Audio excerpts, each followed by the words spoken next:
Good morning, good afternoon, or good evening, wherever you're joining us from around the world. Welcome to Web3 Warriors, episode 100, a major milestone for the show. Thank you for joining us. Today we got Tipi and Marco Santini joining us, two amazing artists with connections to the traditional art world as well as NFTs on the blockchain. Thank you for joining us, Tipi and Marco. How are you doing today? Doing amazing. Congratulations. Episode 100. That's a huge achievement. I'm very grateful to be here. Thanks, Marco. How are you doing, TP? I'm doing well. Thank you for inviting me back. I love it. I love hanging out with friends and meeting new people. And it's the one thing that I love about Web3 is the conversations. So this is very exciting. I'm happy. It's making my week. I love that. I appreciate that, honestly, so much. And that is what Web3 is all about. Before we went live, Marco was mentioning the Web3 Warriors as a movement. And I love that. I love that mentality. And that's definitely been what we've been focused on kind of from day one, is really trying to harness, what is happening in Web3. And I was just so inspired by the conversations that I was having with a lot of artists and creators in the space, and realizing that we could never really get like fully under the hood and like really get in depth with the conversations, because a lot of the times we were in rooms with like 50 to 100 other people or whatever the case might be. And so that's really what inspired this show, Web3 Warriors, and it's really been an eye-opening experience to be able to have in-depth conversations with people from across the blockchain.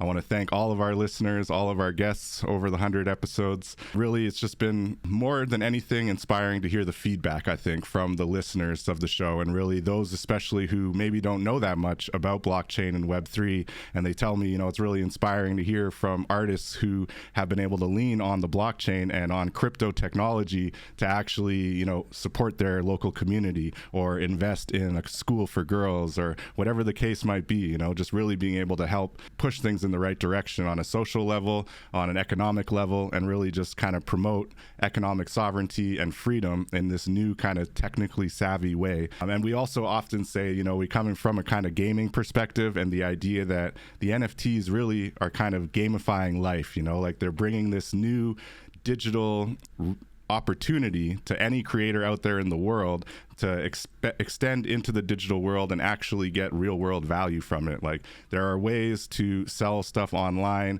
of course, prior to crypto, and that's great, but they were always needing kind of mediators, right? And there was a lot of friction, and if you were in certain jurisdictions in the world, maybe you wouldn't be able to use that platform and pay the creator. And now all of that's kind of been pushed away, and we've got peer-to-peer opportunities. We've got the ability to help creators directly, and that is what Web3 Warriors is all about. So with us being on episode 100 now, we really wanted to kind of focus back to the roots of the show, which is the creator economy, but also specifically how NFTs and the blockchain are really disrupting the traditional art markets, right?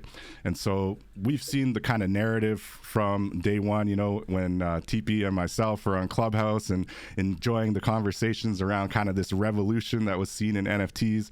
Most of the benefits that we saw was what I just mentioned, as far as cutting out the middlemen, the middle people, but also being able to see future earnings as a creator, right? To be able to make money from future sales of your art on the blockchain through royalties, and really be able to connect with your collectors directly through kind of peer-to-peer support, and being able to basically create a little bit more immersive experiences for your collectors, for your supporters. And that extends, of course, also into the metaverse, right?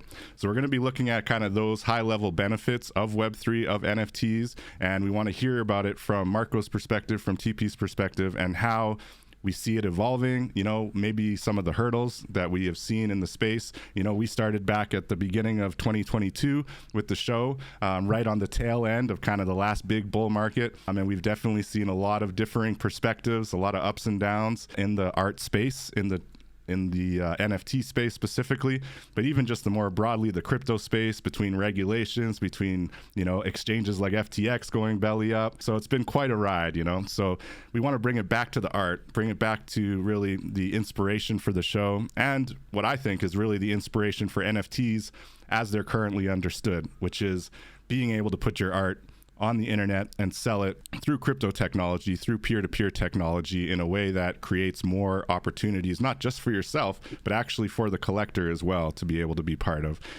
So we're also seeing that adoption continues to grow, while maybe not quite reaching the height that it was once at in 2021, 2022. But there are a lot of artists still making a way for themselves, and so we're going to hear from Marco, we're going to hear from Tipi, and really see, what does that journey look like for the artists right now, and what are some of the ways that maybe those of us who want to see NFTs and blockchain and Web3 succeed can help make that a reality, or help push things in the right direction, right? And so ultimately, I'm gonna land my plane here. I really think that the artist experience should be a joyful one, and I think that there's been a lot of kind of tension in the space, looking at, having to fight for attention of the collectors, but also just the narratives, right? There's been initially NFTs were empowering the artists. They were creating royalties. They were creating systems of accountability for the artists and connections between them and their creators, And so I think we should be looking to kind of return to that and be less focused on, making a big bag or going to the moon, or necessarily, making a killing on meme coins or whatever the case might be. How can we refocus the conversation around the art, around wellness, around bringing better opportunities to artists, and not just saying, forget the traditional art world and just jump into NFTs. Instead, maybe NFTs and the blockchain should just be an additional component to help you kind of expand your repertoire, as it were. So that's kind of my thoughts around art, and just to get the ball rolling, get us thinking about where we see things going and where we are right now. So with that, I do want to specifically welcome Tipi and Marco Santini. Maybe before we dive into all the Web3 NFT talk, for those who maybe didn't catch either of you on past episodes, we'll get just a little bit of a breakdown of your artistic background and what brought you to Web3. We'll start with you, Tipi, if you don't mind. Can you just share a little bit about your artist background and your experiences in NFTs so far? Thanks for joining. Thanks for having me. Okay. Well, my art background before I was in Web3, my education background, but my art background was I basically identified as an artist from a very young age. And my very first job was as an apprentice picture framer, and I was 15 years old. So I learned all about mat cutting, glass cutting, framing, and all of that. And I've had various jobs like that.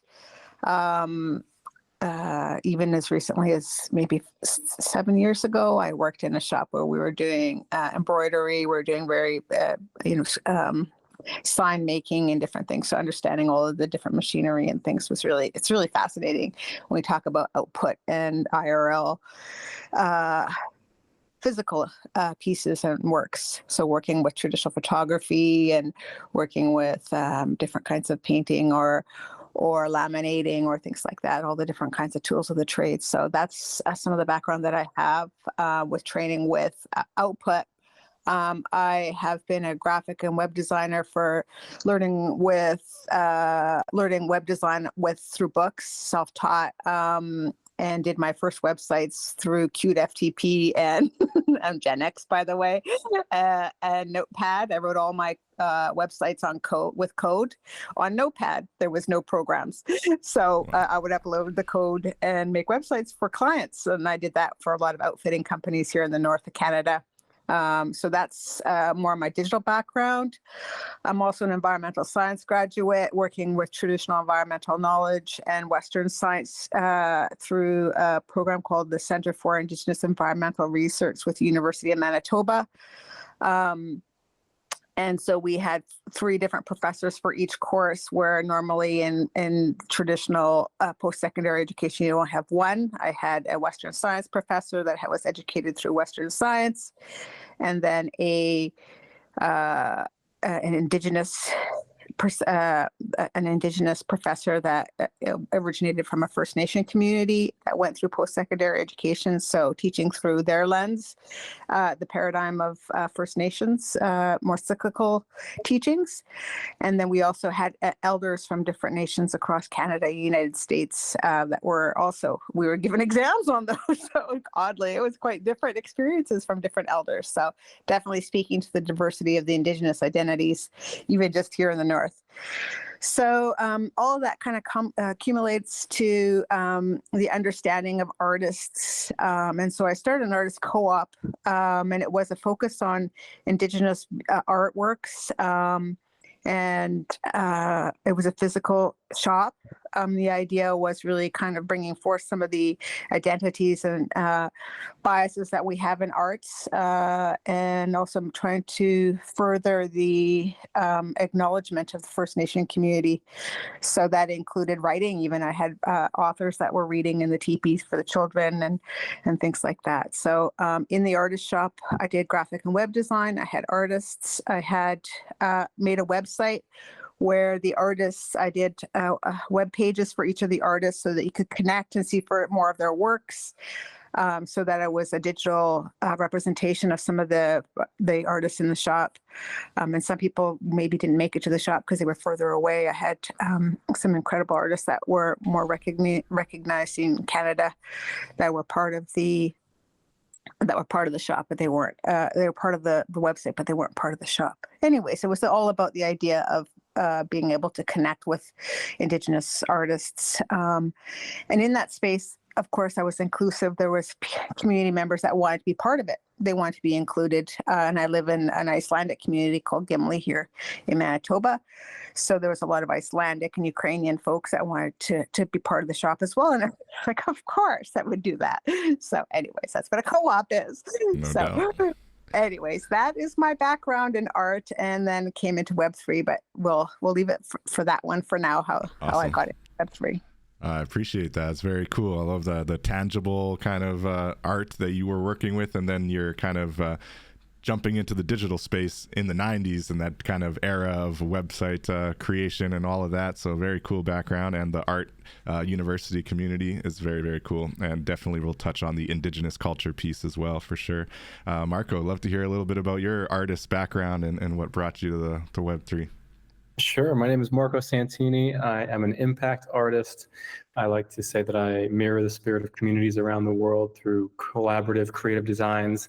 I do a lot of different things in a lot of different mediums, but I grew up in a very creative household where my father was an architect, my mother was a choreographer, and was always considered like just tinkering and playing with all these different things, and didn't realize that art could be a profession until 2018, when I basically started pursuing art professionally. Started out through gift giving and creating custom gifts. Every time I would go to a wedding, a birthday, or a party, anytime I had to invest in a gift, I would basically invest in myself and start creating. And it really just started to amplify in terms of weddings and live paintings and collaborations. I studied linguistic anthropology at Brown University and had no idea what I was going to do with that. But then one night I came home and wrote the word love in over 100 languages inside of a heart. It really resonated with a lot of people, and I put it up around the streets of New York City to spread love, and it kind of exploded overnight. Whereby I was live painting at Fortune 500 companies, weddings, charities, bar mitzvahs, galas, the United Nations. Got to paint for their General Assembly in 2019. Wow. And was doing all different art styles, still resonating back to my educational roots, where I do a lot of work with schools and charities. I'm actually painting a school in a few days in the Bronx, where I go and I ask the students what's important to them, gather all their words, I show them how to use spray paint, and then we create a beautiful collaborative mural together.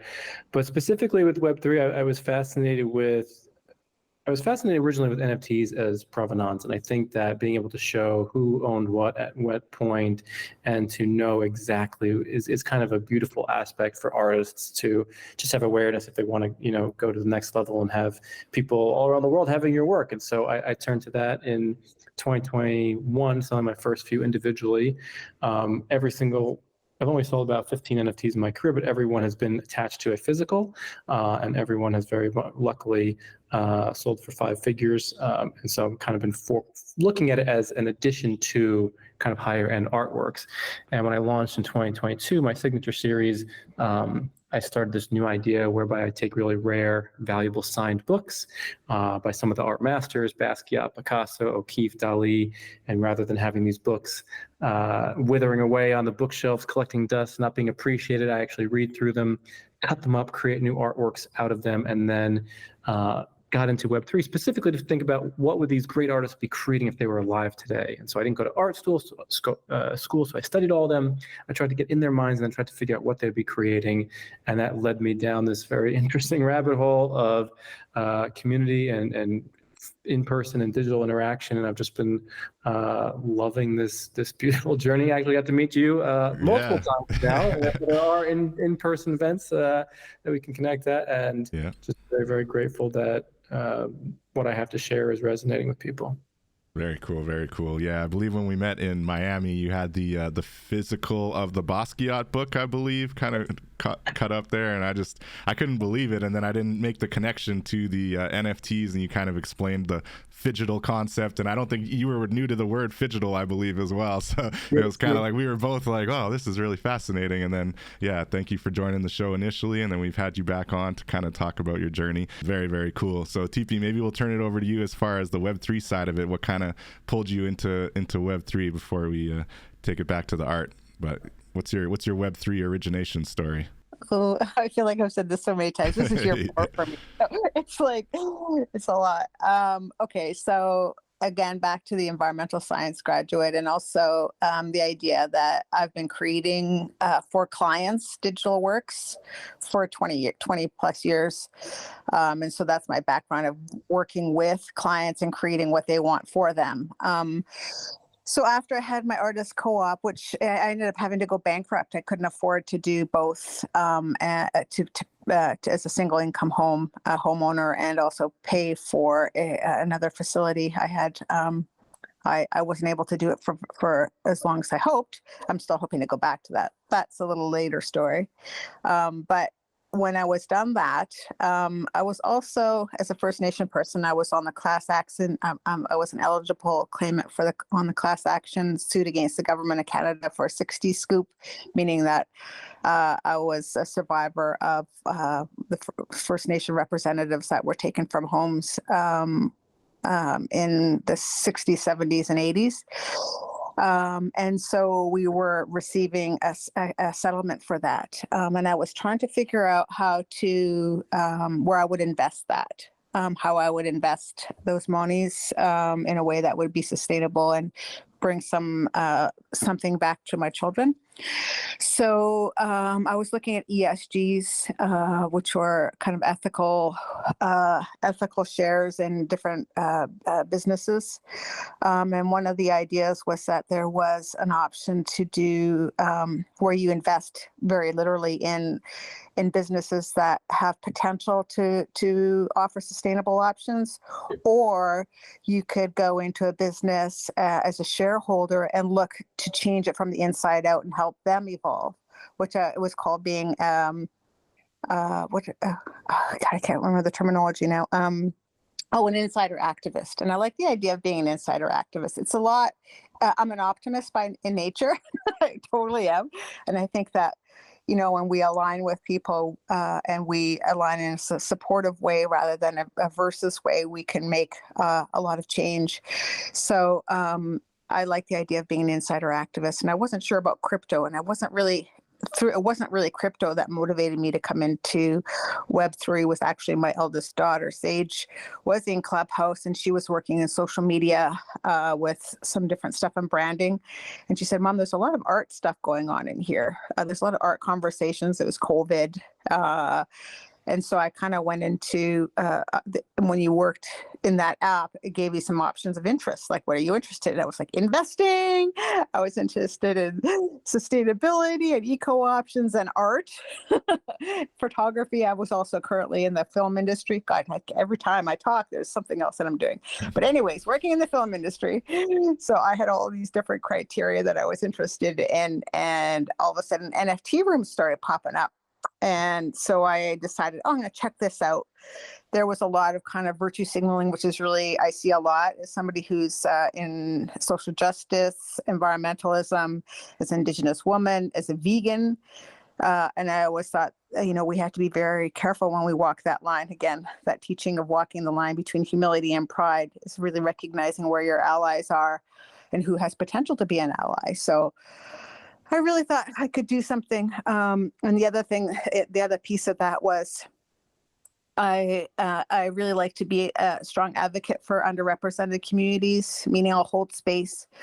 So I started a club almost immediately because there was a lot of us that weren't able to speak in some of the spaces. We just wouldn't be given the time. So I said, it's okay. We'll just have a little cafe over here.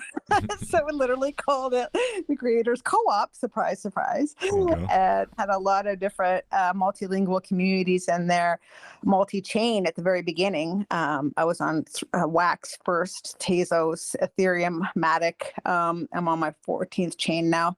14th wallet. So so that whole space was really looking at we are a cafe downtown, and everyone all these big rooms were downtown. They were downtown. We were the little village. No doubt. So that's kind of really how my mind is, I guess. I'm a rural northern woman. My brain clearly thinks that way. So anyway, so that's when I was in Web3.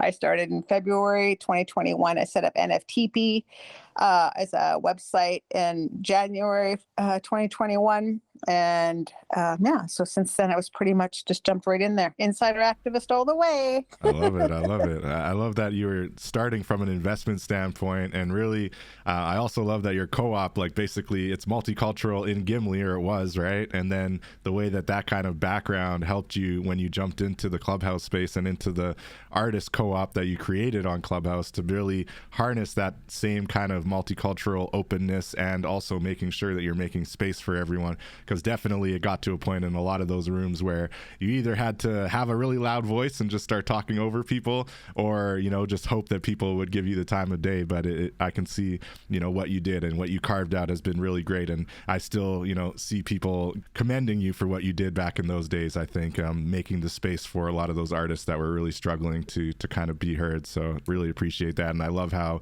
you know, your experience in the traditional art world jumped into Web3, and you just kept kind of being a host and a voice for that kind of narrative in the space. So very cool, very cool. Thank you both for. Yeah, sure. Just wait. What I just want to add context for Marco, if he wasn't, or anybody that's listening that wasn't in Clubhouse. Clubhouse was a room. It was an audio app where it was different to spaces like Twitter Spaces, where you can have 10 people. In those rooms, you could have as many people as you wanted on stage. And it was like, will somebody invite me on stage even at all? And then you basically, it was like skipping, you know, double Dutch skipping, where you go like, hey, and it was like, are people rude or not? Or it was just a very survive or die kind of space. So anyways, I just wanted to add some context there. So when we say most people didn't have a chance to speak, I was very, very much orderly, and like, everybody can come up. I'd invite every single person. It was top heavy in my spaces, and everybody just took their turn to speak, like a sharing circle.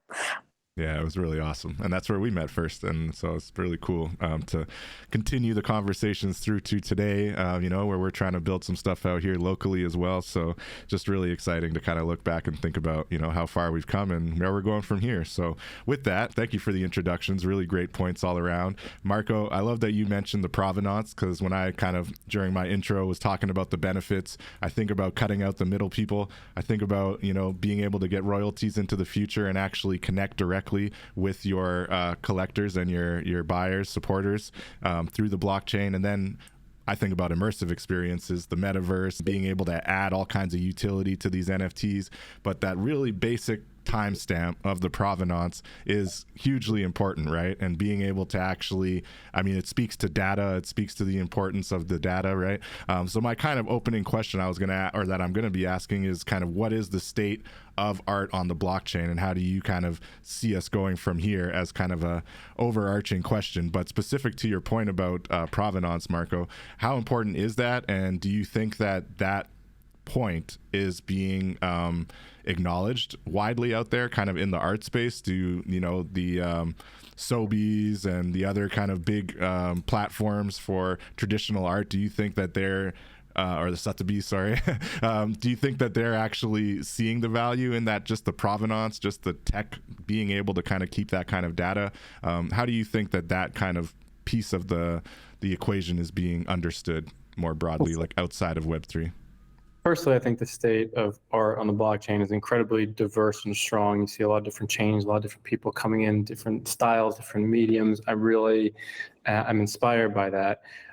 To your other point, I do not think provenance is being held as much of a benefit as it should be, because especially with my works in terms of rare signed books, but just to know the validation that someone was there, that this was agreed upon, that we know that this is true, I think is something beautiful that the blockchain can provide, that I know at least American politics, no one knows what's right or wrong and true and not true. And it's like, there's so much just gray smoke everywhere, and just there's so much lack of clarity. And I think that blockchain can provide a lot of clarity for art, for provenance, and for creativity.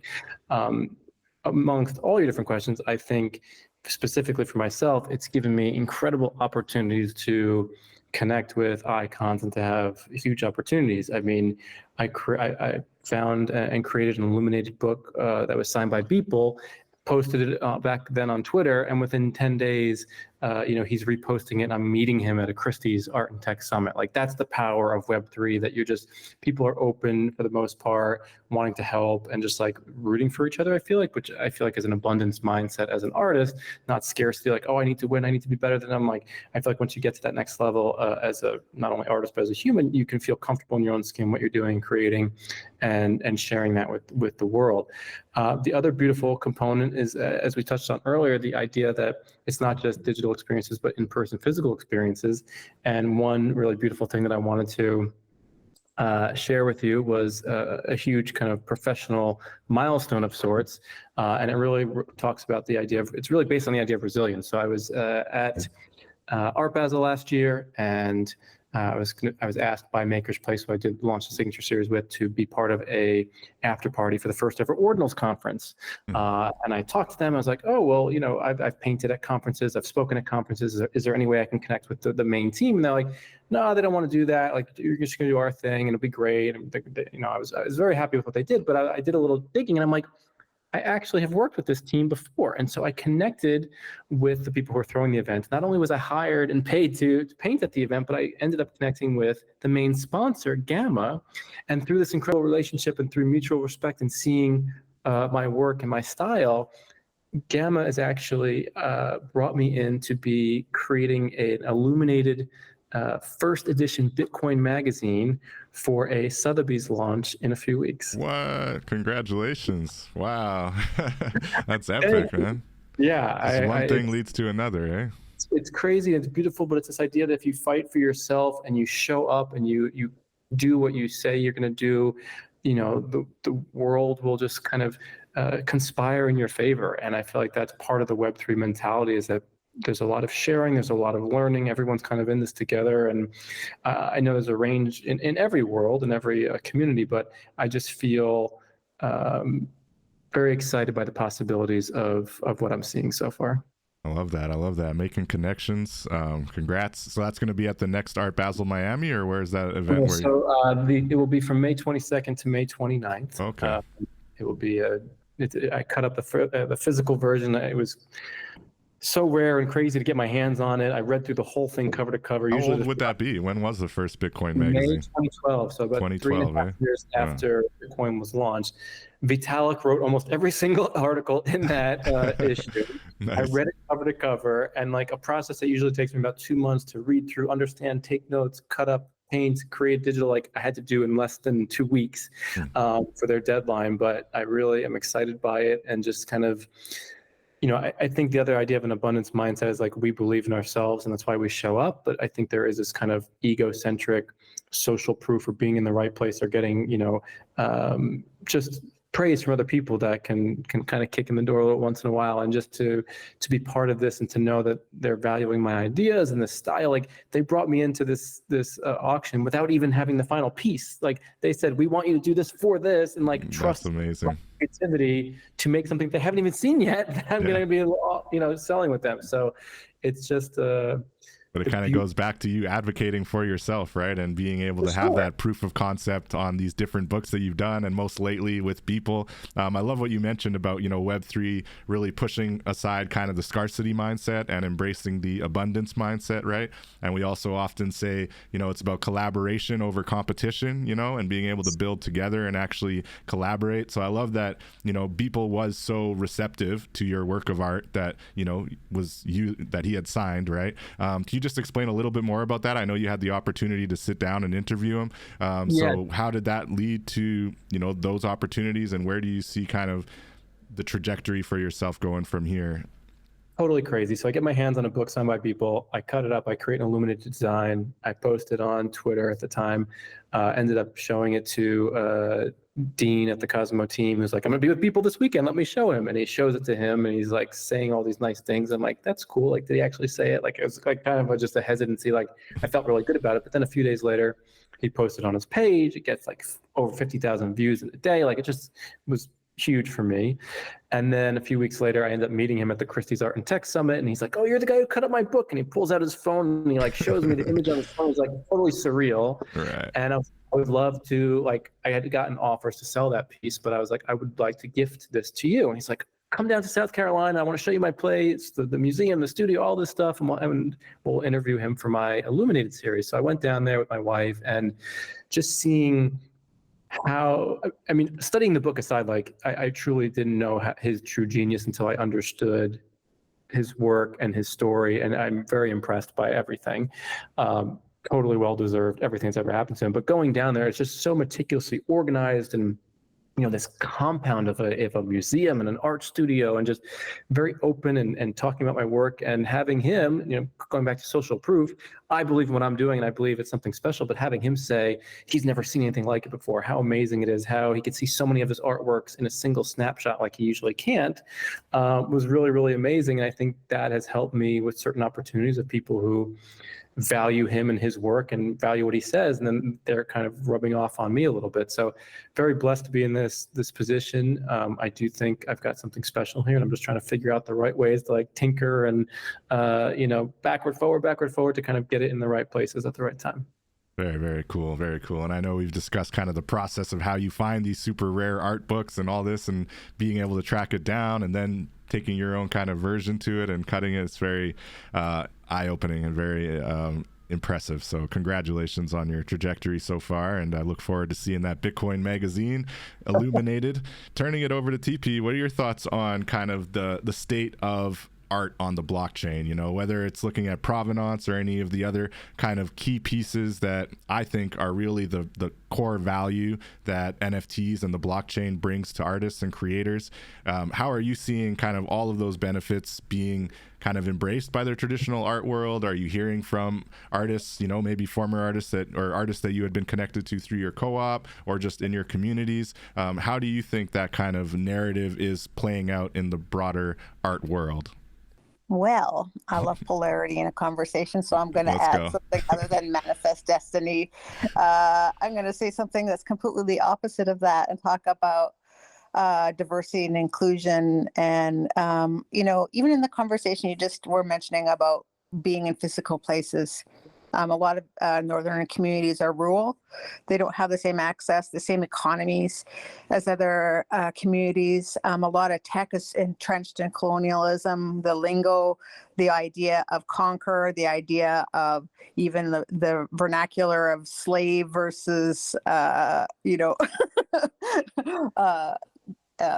a second. I think it's master. Yeah, all of these, you know what I'm talking about.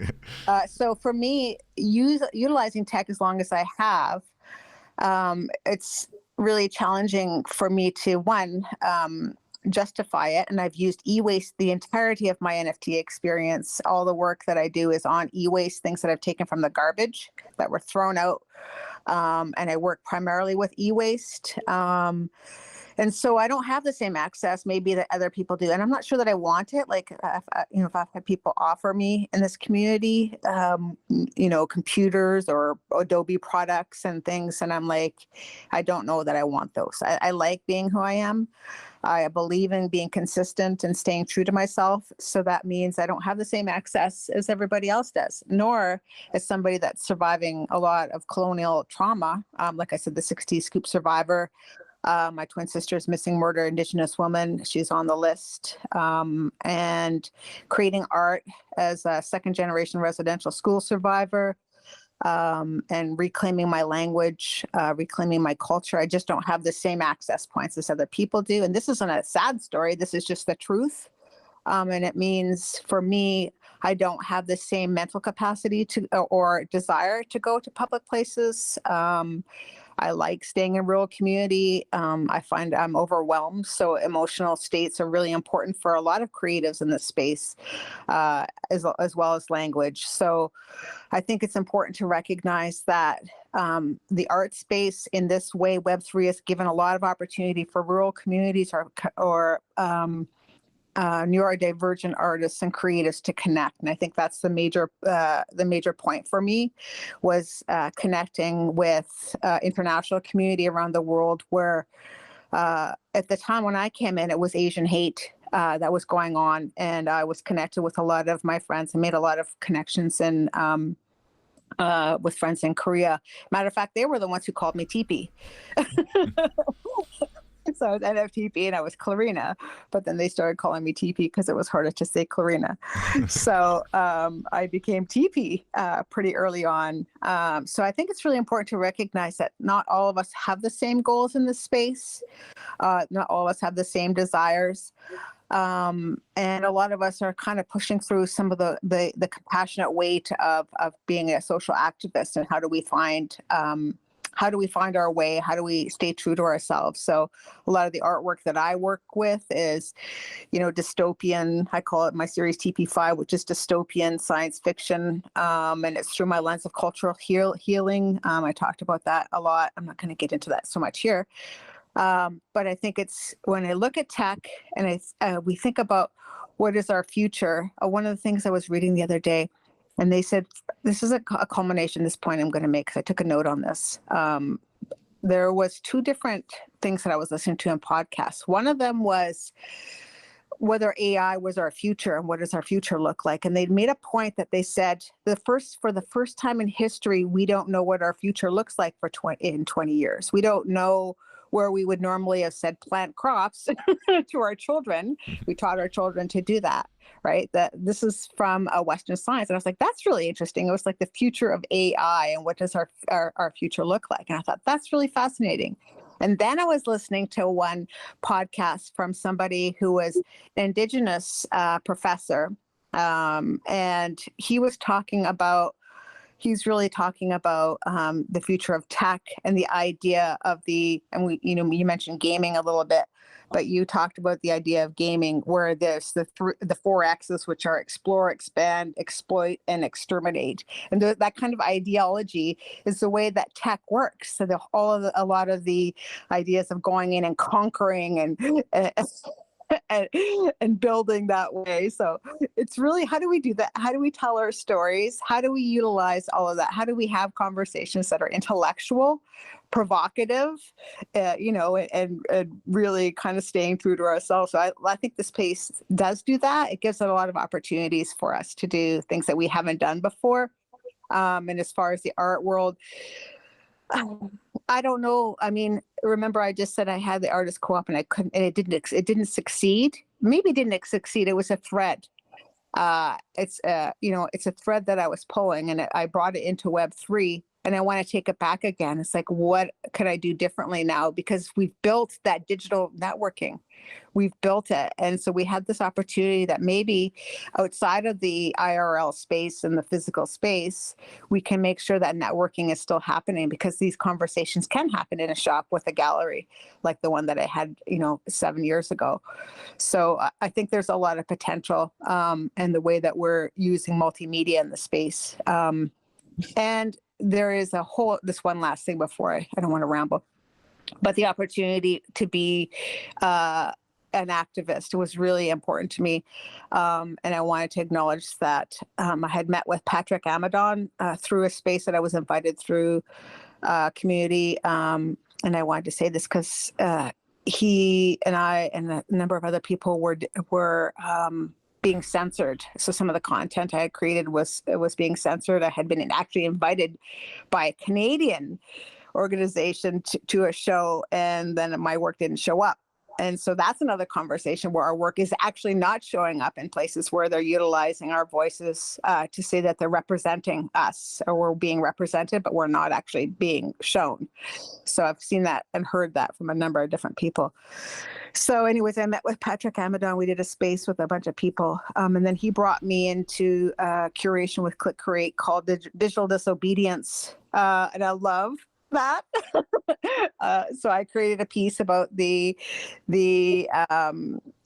Hudson Bay Company, and of course that really speaks to the tokenization. Again, when I was talking about colonial entrenched tech, think about tokenization and all that stuff and how that would interact with First Nation communities. I think it's wonderful. It's just so expansive to think about all the things that we can connect and expand our ideas and create art based on those that ideologies and where we're growing. So I like the idea of being digital disobedient. And that being said, I'll conclude that the last piece I got was a digital disobedient piece on Arbitrum, was the first piece I just got yesterday. So I'm pretty excited that I'm doing my best to represent that diversity in a lot of the work that I'm doing cool. And connect with community. So yeah, I think there's still more to unpack in that, but I think I made my point. I dig it. I dig it. I know the last time you were on the show, you were mentioning your punk rock background as well. And so the digital disobedience, the activism, of course, speaking to the importance of Indigenous culture and some of the very unfortunate and sad history that we have in Canada, but being able to, I guess, in a healthy way, kind of showcase this and tell that story, and also have a platform for the art to kind of express that as well. To your point about the rural communities, right? And definitely, even for myself being up here in Canada, getting out to Miami, getting out to New York, it's not cheap, right? And it's definitely, an investment that I make for myself, for the podcast, for what I believe Web3 to be building and becoming, to make those connections. And the connections are priceless, but to your point, not accessible for everyone. Do you think that Web3, the blockchain, and specifically the metaverse, where we can now, jump into digital spaces and have pretty much all the same network ability? Of course, it's not ever quite the same as meeting IRL and speaking face to face, but it is still an ability to meet in the digital world and do still network, do still learn from other people. Do you think that the blockchain or the metaverse are helping with that accessibility problem? Do you see like things kind of moving in the right direction when it comes to creating a more accessible art space and the technology helping that become a reality? Definitely. Definitely when I think about the way that so neurodivergent, I take everything, I absorb everything. And I've talked about the fact that when I'm having these conversations, you're in my living room. So how, you are here with me this year in my home, the kind of conversations that I feel are supportive, interactive, intelligent conversations. They make my life, right? I went to a really great conversation. I didn't realize they put one of my tipis that was collected for the Tezos permanent art collection by my son, Harriman. And it was in the background, and it was during NFT NYC. And I was listening to conversations there. So I was present. I think I was maybe only 2 people in the audience, but I actually wish that we were able to ask questions, because it was a live panel during NFT NYC. And, if there was more people that were showing up for those conversations, that's the kind of conversations I feel like I'm connected. And that's what being an empath is, right? Feeling neurodivergent, we connect differently. We're literally plugging in. And so I'm plugged in and I take things to heart. And I think it's really important. And especially when we think about music, when we talk about multimedia, we talk about film. We have the capability of watching a film together. And I think those spaces have yet to be built out. There was some building going on with the metaverse. And when he came into my space, I was hosting a couple of weeks ago, David, I was talking about the fact that, that's still happening. It's a good opportunity to scoop up some spaces and build, but definitely. Sure. Think about music. I'm a little disappointed when we talk about the legacy, or we talked about whether or not there is sovereignty, because there's been some, for instance, speaking of punk rock, NoFX dropped in 2021, which is a punk rock band that I saw when I was stomping around, causing trouble in my teens. And they dropped on Tezos, on Truzy. There was some music that was dropping. And I was like, what I really want, I missed it. And I was really disappointed because it was just iconic for me to think that I would love to have that in my collection, especially with Tezos. And then Truzy just disappeared. One day I was like, this is a platform. It just disappeared. I'm like, who has these mints? They made like 50 pieces of just for Tezos. And I'm like, they're gone. And so the idea that this music that was created for a very specific time, and I talk about time in relation to blockchain. I utilize time, I mark time. I think we can use blockchain technology for news, for daily, like the on this date. I literally have a piece called On This Day, and it was when the Pope apologized to First Nations in Canada. It's literally on this date, and that's the name of the piece.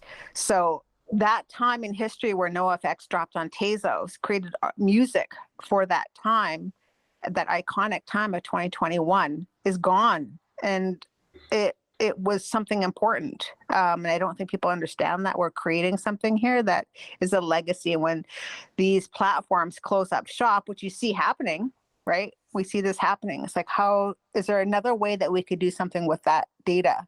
Because that data is somewhere. Yeah, I was just going to say, yeah, it must be somewhere, right? Those NoFX tracks should be on chain, unless that platform didn't actually put them on Tezos, but they should be somewhere still. No, I did a search. This is my nerd factor. I did a search on Twitter a couple of times, but last night I was poking around on it because I really wanted it. Sorry to nerd out here.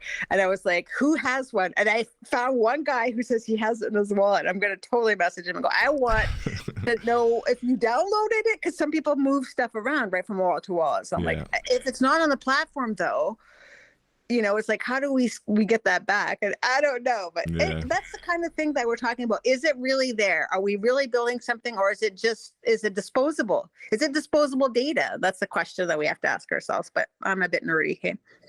I hear you. And it shouldn't be disposable. The whole goal of NFTs is to be immutable. And to your point, you know, if you transfer it, because a lot of marketing or marketplaces use what they call a custodial wallet, right? So they actually have your NFTs in their wallet. It's not in your own sovereign wallet. So if their marketplace goes belly up while it's in their wallet, then you're kind of SOL.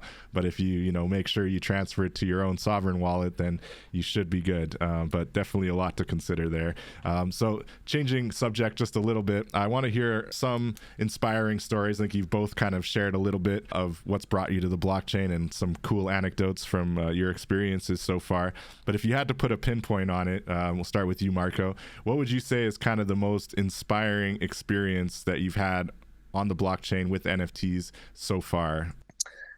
Wow. I mean, I feel like I probably shared most of the, I think being able to connect with people in person and have an hour of his time one-on-one was just remarkable.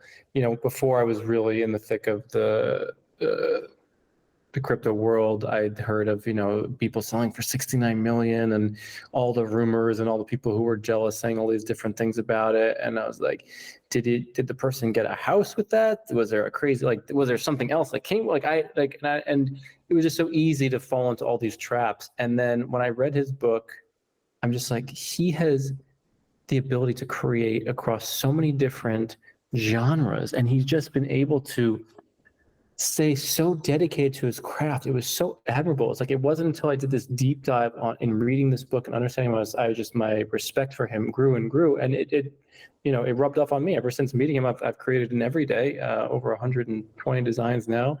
Not that that's kind of my I usually photograph the books and I create with it, but just to expand my creative horizons and to have ideas and turn them into digital designs every day is a beautiful chore that I like to improve upon. But really connecting with him was amazing. I mean, I did get to go to the Christie's Art and Tech Summit and see a lot of the giants in person. Got to talk to Snowfro, got to talk to Sprat, met with Redbeard and just a lot of guys I really respect in the space. And I think there is beauty in being first and being, new.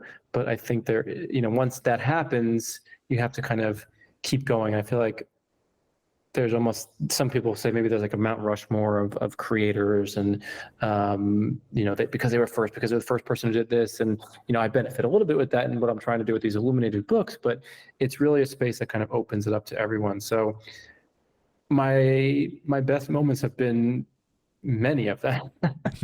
That's awesome, but it's that human connection, right? Yeah, I mean, meeting you, I met you on one of the big highest days of my life. After I had sold the first piece of the Signature series for more than I had made my first year out of college yearly salary. It was just like a totally eye-opening experience of creative future, and I like to say this point a lot, but I talk about just thankfulness for the people who believe in me, because it's not just saying that they want to have an awesome piece of artwork or that they want to have this mural in their home community, but it's them saying they want you to keep creating. It's a vote of confidence that they want you to do what you do and do more of it. And so every sale, big or small, every support really helps me do that. And it's a great way to interact. Like I know every single person who has purchased from me. I have a relationship with them, and I haven't had any of these like crazy huge collections, and it's just like for small amounts, and I really like that, because I do feel the connection of that makes the story richer, makes the moment richer, makes the relationship richer. And so there's definitely been a lot of ups and downs, but I feel very fortunate to have had some really career monumental moments connecting with people in the Web3 world. Very cool, very cool. And I do love how your concept has like started in the physical and then kind of bled into the digital, into the blockchain, and just the way that is now kind of snowballed into everything you just described is really cool and inspiring. And definitely glad I met you back in Miami, and it's really cool to be able to follow your trajectory. TP, same question to you. Any inspiring story or anything that really jumps out at you as far as an experience that you've had in Web3 that really just kind of helped you be like, yeah, this is where I want to be, and this is where I want to keep building? Anything you want to share about inspiring experiences with that NFTs? Well, first off, I wanted to acknowledge what Marco said there. I think that was really beautiful. The idea that we're being encouraged, I think, is the biggest thing for a lot of creatives. It's validating. There's a lot. It's multi-directional. There's so much happening in the space. Sometimes I feel like it's a bit challenging to feel like there's the vernacular of FOMO and all that idea. And so, I think my biggest experience in Web3 for me has been just the smaller connections with people, the networking. It's a very validating experience to feel like you're seen, to be included in conversations like this one, to meet new people.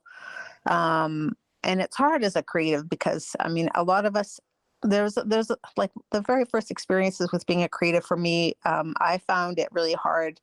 For instance, when I was younger, my dad wanted to pay for all my art supplies, and he wanted to do a percentage. He wanted to be in charge of selling stuff, and I just couldn't do it. I was really embarrassed by the idea, and quite often in spaces, even in Clubhouse, people would say, let's talk about what you're doing, and then I would get really overwhelmed and I'd feel close to tears. It's just too much. It's like it's an emotional experience.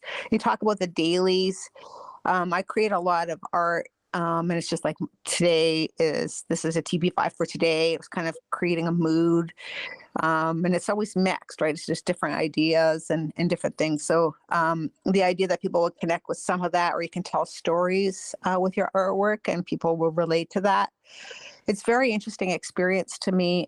Again, and you're familiar with this, David, but maybe Marco or some of your other listeners might not be, but some of our teachings for us up here, our Midday Win teachings, is one of our first lessons, aside from community, is humility.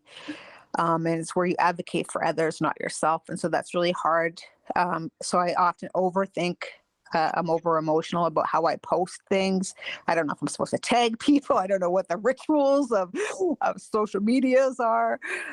Before I came into Web3, I had a following of, and I still have my personal account has 50 followers on Instagram, and that's it. And now I have like 15K on Twitter, and I'm like, what on earth is going on over here? So the idea that we're making relatable content and connecting and advocating for others is what was really important about Web3. So being able to try to stay consistent with my own teachings of humility and making sure that we are, advocating for others as much as we advocate for ourselves and finding our place in that has really been the most beautiful part. Yeah, and feeling like, okay, I have something to say. It's taken me most of my life to be able to create art and feel okay about sharing it. And so that's taken quite a long time. That's a long time because I hid behind the clients, right? It's like, I'll make this for you. I get paid for this. This is how much it is. And it's a really strange translation when we think, if I was paid, this is how much I would charge to do this. Am I making the same amount when I work in Web3 or minting things and things like that? I'm like, I got paid more to work for a client and just paint or give them what they want, a digital piece that they want, than I do for my own. So, there's been some validating experiences as a creative in the space, but also as a builder and understanding, what is my voice? And if I have to say it sometimes, is there a price for that, a concession that I'm willing to make? And for me, quite often I'm not. So when people let me be me, let me be my, social justice advocate, let me be a disobedient, Right. let me be punk rock, I'm going to do it. And that's the space, because we are built this tech. So behind the art, the tech is a bunch of, people that were nerdy like me. And that's me. That's the nerd that was, trying to figure out how to make a website from a book with, a string of letters. Right. I succeeded. So kind of finding your tribe, essentially, you would say, is kind of the most inspiring thing, and finding people who encourage you to kind of live out your artistic self in the open. I never lost my tribe. True. Sorry. Yeah. Bad language. But, finding a global community that encourages you is maybe a better way to put it. That's I built it because my 3 TPs, my branding is you, me, and we. So Right. And TP in Krome means equal. So we're all equal. I'm TP and you are TP. So I had to build that. I kind of built a brand around the message that I'm trying to convey. Beautiful, beautiful. That message really resonates with what I do with the students. And I really want to build off TP's point, because I feel like when I go into these schools, I ask them a question and I take all their words and I create this collaborative mural with them where I show them how to use spray paints, and we paint their words in their space in a fun and colorful and uplifting way. And it just makes them feel so seen and heard. And I really love what you said in terms of letting them live their most authentic artistic life.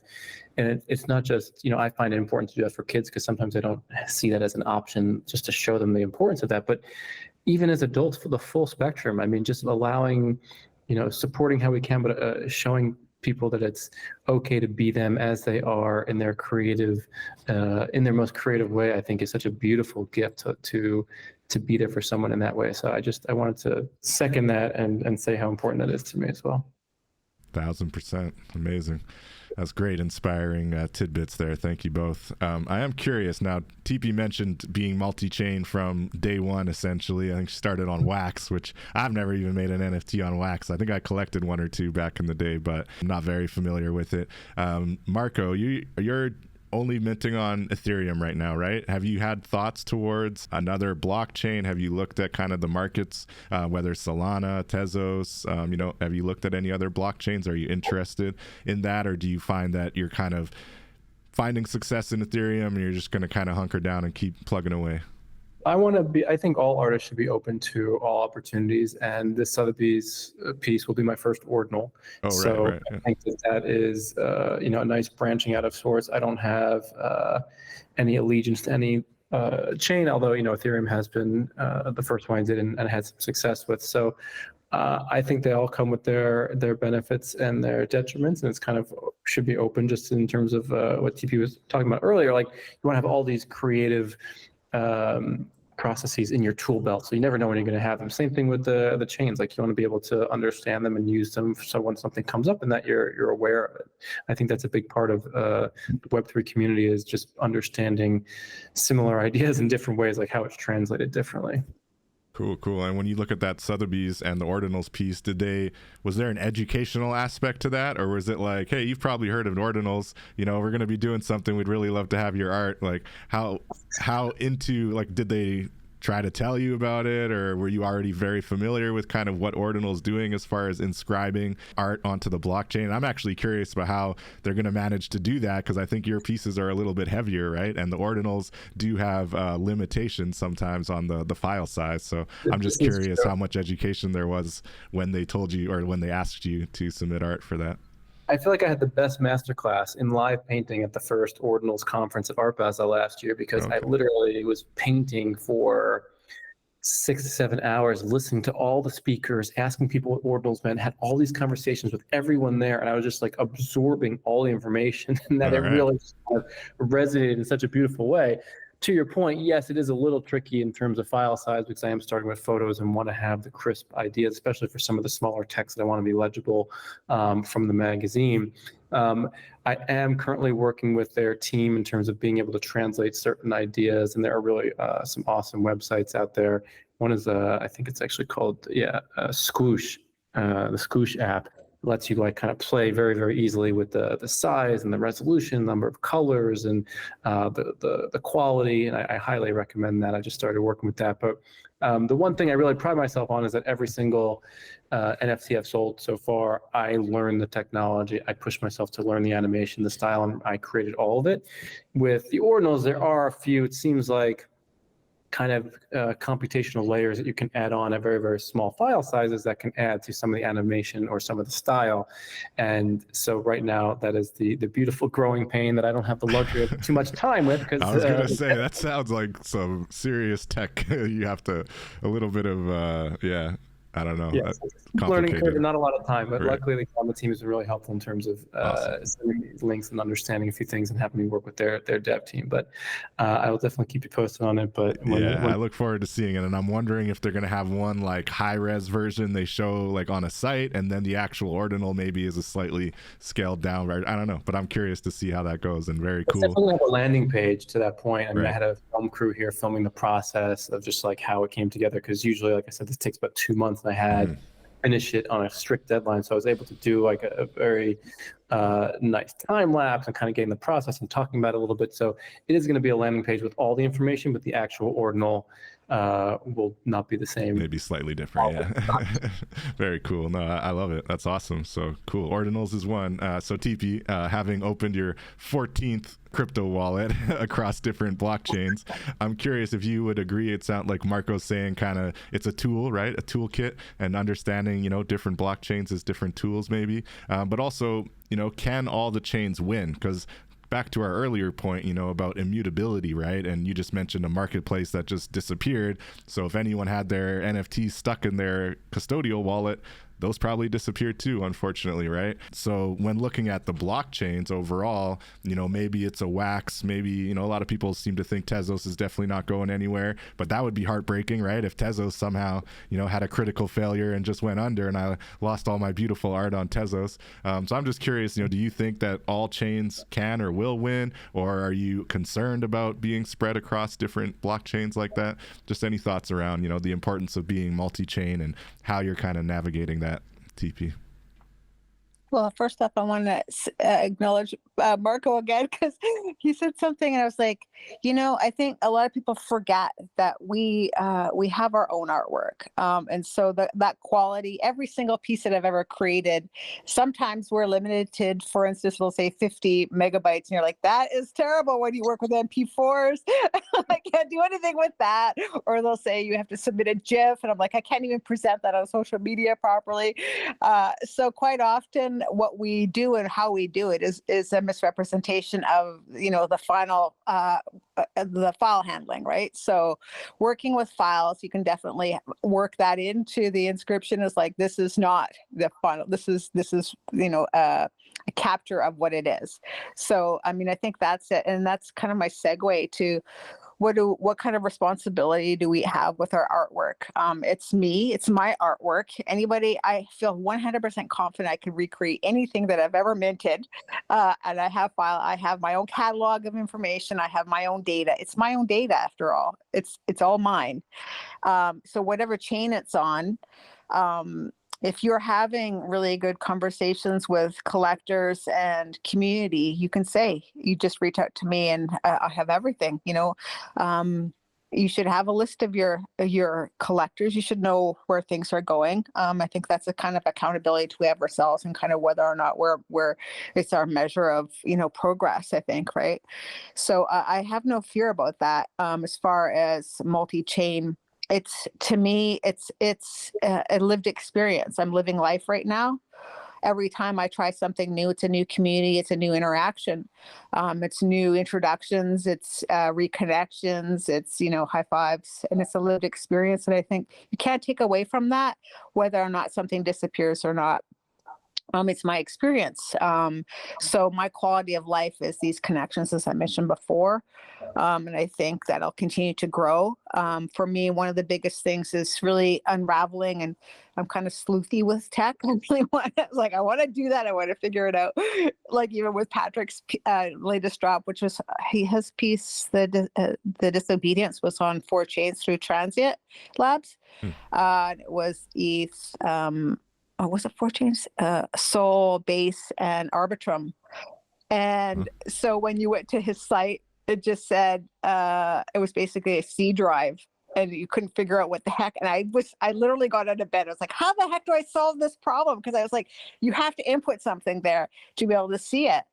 And I wanted to solve the problem. And I got up and I was like looking at his Twitter profile. I was looking at his website. I was like, why did he change his website? What's going on with his website? And then I was trying to figure out if he mint, who did he mint with? And it was with Transient Labs. And I figured out there was the tokens, there was the contracts. And then I figured out it was the contracts. So I took a chance and I went to the Etherscan and I copied the contract address and I inserted. I was like, success! I was so pleased with my. It was like 2 a.m. and my 14-year-old was like, what are you doing down there? I was like, I'm nerding out. I got to figure this out. So he didn't make it easy for you, eh? But I loved it. No. And so, I mean, other people probably, were able to talk to each other, but it was like, to me, that captures the lived experience, right? It's like, I didn't need to talk to anybody. I get to tell the story afterwards about how that was for me. I really loved that. That was important. So my idea, like how I'm going to progress in the space, is really creating art, but also being expansive intellectually and through tech, and evolve. I mean, that was the piece that I did with digital disobedience. So it's just my TP evolving. And really that idea that our knowledge evolves and nothing is static like that. And so that's really important to me. I want to create maybe some connections from some of the northern communities with some of our tech industry and build a bit more. So that's actually something I'm working on this week. This is why I was looking at kind of like the idea of some people are really concerned about data sovereignty for Indigenous knowledge. And I'm like, why wouldn't we create partnerships where you're utilizing that in a meaningful way, and change and maybe having an interchange between access for northern communities while we create partnerships. So that's kind of something that I'm looking at. At the same time, it's like, as a visual person, we can tell those stories of what that looks like, right? So I think, yeah, I like the idea, all of it. It's just powerful to me. I love it. And I'm shout out to way. The more ways that we do that, the more stories we have to tell. I dig it. Blockchain agnostic has been the way I look at it. I'm open to anything. I've definitely got the lion's share of my NFTs across Ethereum, Solana, and Tezos for sure. But a few of the layer 2s as well, especially Base lately. A lot of people have been dropping really cool artwork on Base. And yeah, shout out to Patrick Amadon. That's really cool. You're able to grab a nice Arbitrum NFT, the digital disobedience. I love it. I dig it. So I wanted to get a thought from both of you. when looking at the traditional world, so Marco, you were talking about, now you've got an ordinals project with Sotheby's, which is fascinating. I'm even curious about how Sotheby's decided to jump into ordinals. Is this their first one? I don't know. You'll have to let me know. But Sotheby's did that. You also met Beeple at a Christie's event, right? So you've got these big kind of auction houses that are obviously kind of jumped in with both feet. I think from the initial excitement back in 2021, they were pretty early to kind of see what was happening and try to jump in. I have one of my favorite POAPs that I have is actually a Reasonable Doubt. Jay-Z's album Reasonable Doubt had celebrated their 25th anniversary, and they actually did a little thing with Christie's auction house in Decentraland where you just had to go see this really cool 3D space that they had built that had all these pictures and audio from Reasonable Doubt and Jay-Z and kind of his story over 25 years. And so you claim the POAP, and now I've got that timestamp of that anniversary of the 25th anniversary of Reasonable Doubt. And so that's just one example of that I thought was actually pretty cool, and it came through Christie's, which is kind of more traditional auction house. So my question for you, Marco, and for TP after is, do you think that the traditional art space, the traditional art industry is ultimately helping or hindering Web3 adoption right now? I think in the beginning, when anything is new, there's a lot of judgment, whether it's good or bad, accepted or not accepted. And then I think as communities build, as transactions happen, people in power at places like the ones you mentioned realize there's something here.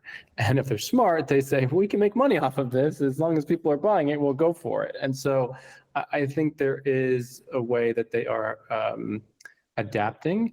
I do think that the old version of the gallery taking 50% model is going to die out, and they're going to have to change their ways. I know rents are expensive. I know that they bring their collectors, but in a world where I could be on social media and sell my pieces, to collectors who reach out directly and are seeing things, I wonder where that takes a place. Where just in like the artist development is 50% to me seemed like so much. And when I met you, I was connecting with a few different galleries, and I'm still on this fence.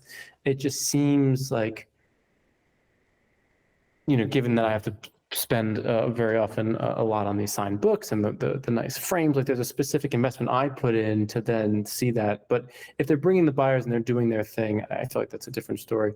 Specifically to your question, I feel there just has to be an openness to adapt in life, in relationships, in art. I think that that's where the most successful aspects come about. And I think galleries are like, we're never going to have screens, are starting to put up screens, and galleries that are saying we never want to sell this stuff and seeing how well it sells are starting to sell it. And so I think that the people have more power than maybe we think, but just when we vote with our interests, when we vote with our money, we are showing what we like and what we are doing. And I think people will kind of back end into that. I saw an interesting argument this morning on X about, a lot of the traditional art world kind of thinking they're too highbrow for like the degen culture and like saying they want to be in the world, but not really being in the world. And I think that is an issue. I think being able to fully immerse yourself in something to be, what is authentic in it,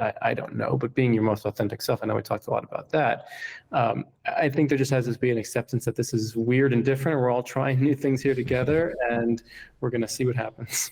Cool. So overall, there's a hesitance, but things are moving in the right direction, I guess is what you'd say. Tipi, how do you feel about this? Is traditional art industry helping or hindering, or how do you feel about kind of its place in blockchain and Web3? I always go right away to futurism, and I think about digital screens that are prevalent in all of our spaces in real life.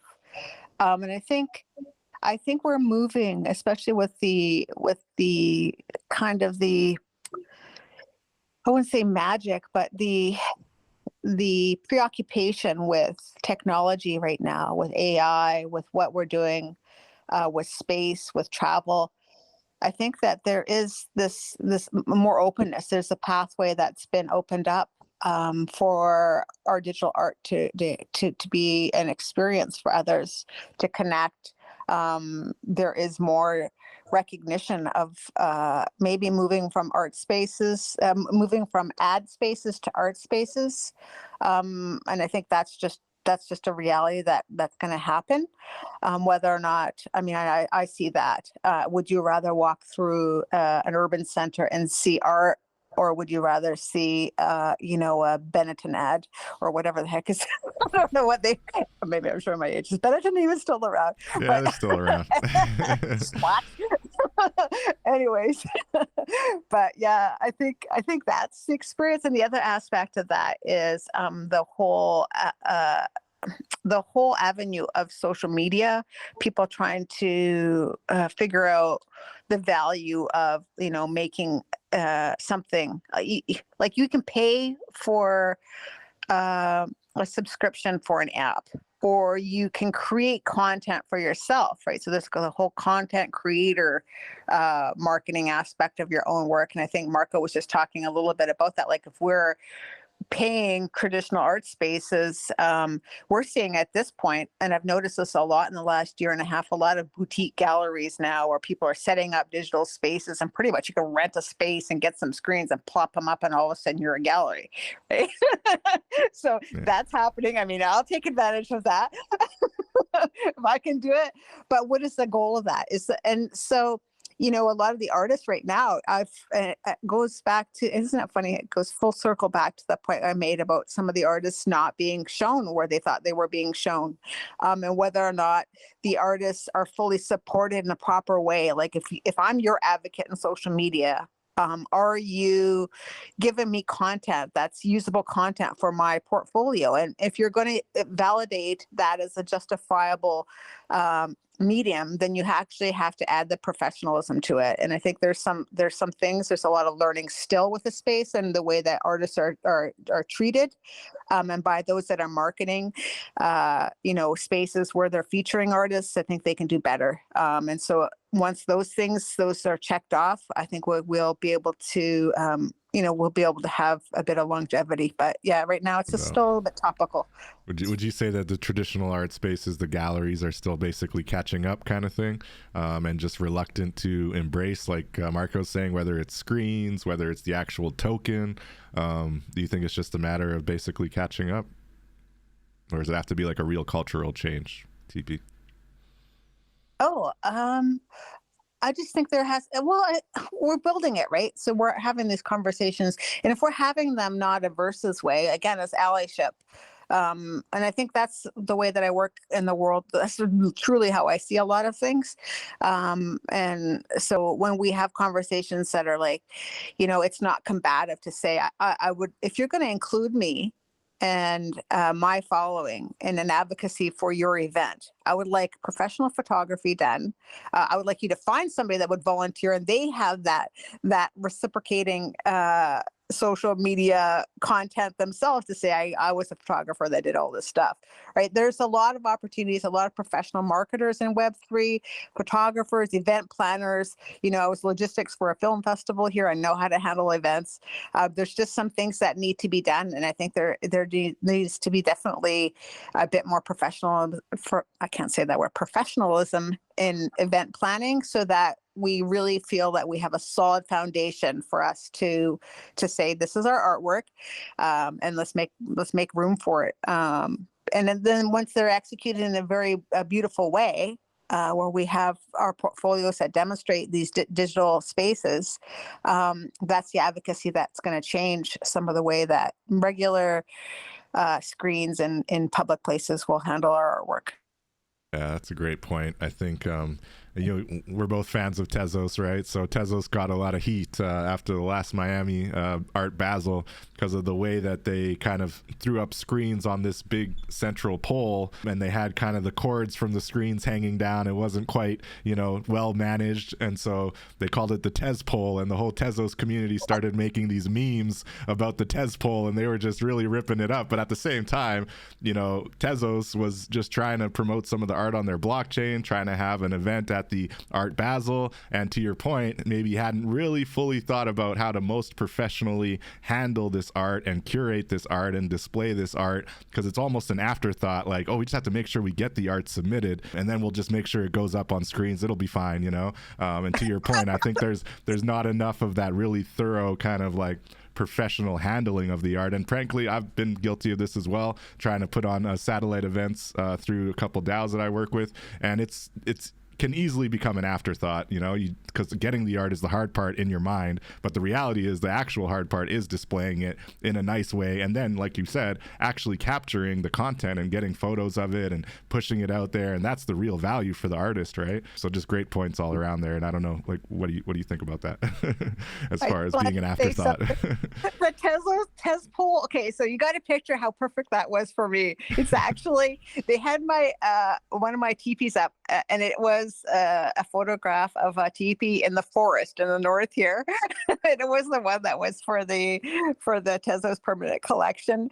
And then it's on this chicken wire and it was just, and there was cords hanging down. It was like this weird, and I was like, it would only even be better if the light was flickering in the background, like furthering my dystopian polarity that I love in my artwork anyway. So like that was just actually kind of iconic and perfect. So I don't know, it's like having a sense of humor as well. We're evolving, like we're building something, and you can't take life so gosh darn seriously. Like that was hilarious and I loved it. And they did a turnaround on that. Like, I think, to Marco's point about the degen idea and those things, there is that. And there's part of us that is that as well. We're not immersed in that. Some of us creators aren't totally immersed in the degen culture, but that is the foundation of kind of what we're working with. And so as long as it's true to experience this building in different communities as well. And so it's like, as long as people can be a little bit, have a sense of humor, have a little bit of bounce with some of it, but still have like professional expectations. I think that, it should be a fun creative space. We're supposed to be evolving, and it is with technology after all. 100%. So the lights can go off. I love it. Marco, did you want to jump in there? There are a lot of things that TP said that resonated with me, and I think overall, just firstly, I think Tezos is winning because we're talking about them there, and they're selling more meme pieces on their website. So like, even however that happened, whether it was the event team that messed up or I like the idea of taking it less seriously. Her earlier point though about just respect in the space, I think is really important as the galleries and museums kind of turn in our favor. I think getting rid of elitism, I think, is a kind of it's just like such a core property, seems like, to the crypto world that I feel like is still prevalent in a lot of the high-end art worlds. And I think how like that mixed, like that's like the opposite of degen culture in some ways, and kind of how they smash together in the middle is kind of this beautiful hilarity. But I think art is for everyone. I think creativity is for everyone. I think Web3 is for everyone. And so the way that we work together, the way that we learn from each other will be even more important moving forward. Awesome. Curious about like looking at the markets, right? And there's a lot of people, I think TP and I talked to a lot of artists in the space, and there were some who straight up threw their hands up and said, I'm kind of over this, feeling like they're kind of begging, or feeling like, the FOMO is all focused on another corner of the crypto space, and that artists are having, getting a raw deal kind of thing. Do you think that the artist industry or the art industry on the blockchain is going to mirror crypto, or does it mirror crypto as far as the bulls and the bear runs, right? And kind of going up and down. You've sold art, I think, throughout the bear. I know TP sold some NFTs throughout the bear. And so I guess I was just curious, because you hear a lot of people saying, oh, NFTs are going to come back, it'll be, fine. But I'm curious, I don't know whether the crypto hitting, its new bull market, whenever, some people say we're in it right now, but as it continues to maybe swing in that direction, I don't know whether that's going to trickle down to NFTs that were popular 3 years ago, regaining popularity at the same time. So I'm just curious about both your thoughts. Maybe Marco, I'll turn to you first, and then love to hear TP's thoughts on kind of the market, and whether you think that the whole crypto bull and bear market actually is relevant to artists minting their work on the blockchain, outside of the cost of the crypto, of course, then that's relevant. But when it comes to actually making sales and finding success in the space, do you think that, a crypto bull run, you should try to time your entry into the market kind of thing? Or is it just kind of like, do it for the art, you'll find your collectors, your supporters? What do you think, Marco? That was one of my toughest learning curves, I think, initially trying to understand the idea that people are more likely to spend in bull market, and just depending on the price of certain assets, they're more likely to spend. That just kind of seemed like a foreign concept to me coming from the traditional art world. Yes, the economy goes up and down, but your buyers are kind of the buyers and they're kind of buying and spending. And I noticed, given the different market conditions in the crypto space, people become more or less likely. They're waiting for their assets to gain more in value than they would have, more to spend, or they didn't want to get rid of them at certain times. And that's kind of a strange way to think about just transaction. But I think as a creative, you can't be trying to perfectly time how something comes out and when it comes out. Yes, you might be able to hold it and stuff, but I feel like as creators, it's just like there's so much in me that I want to share and want to create, and I can't wait for the right market conditions. I'm going to come out and try to do my best and find my people, my tribe, who are going to respect that.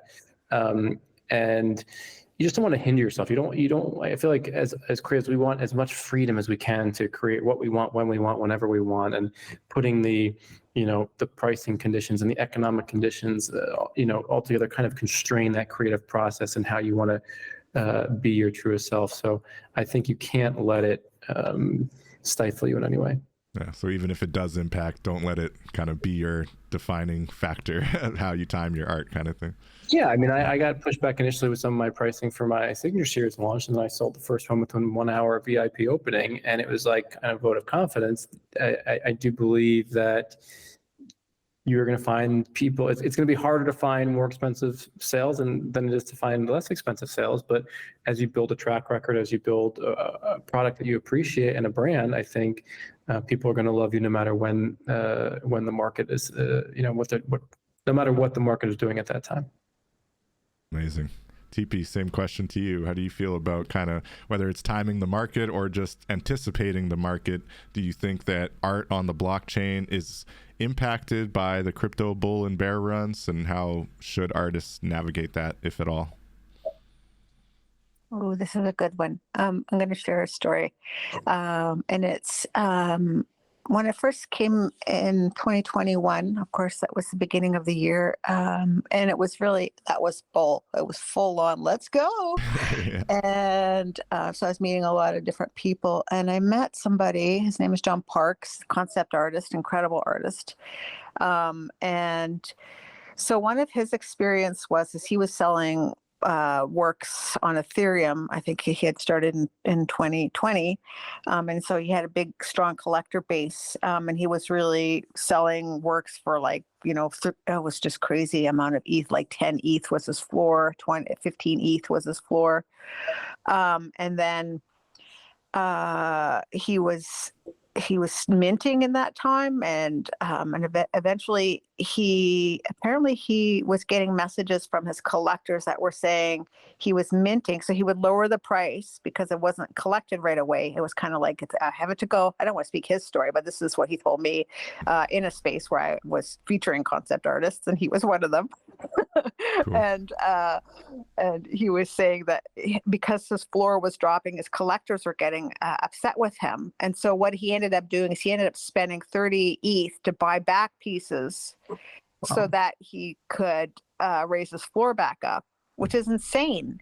And only in a bull market could you do that kind of thing, right? Yeah, Marco, wild. You want to say something about that before? No, that's wild. I mean, that shows a certain appreciation for your collectors, but that's really going above and beyond. I don't know if everyone would do that. Exactly. So the idea that and that makes my point. Exactly. So that was during the bull. So since then, he created a series called Angry Ape Army, which came out on OpenSea, and he was going to have a game and everything like that. So as a concept artist, he had it. It's still out there. Because I connected with him, I was on the list to collect early, and I ended up getting some pieces, and I sold all of them actually, and I think the highest one I got was 4 ETH for one. Yeah, there you go. pretty sweet, but I have to say, and we talk about the conversations of art, market, and tech, because AI came into the picture. There was a lot of film industry and concept artists that were anti-AI.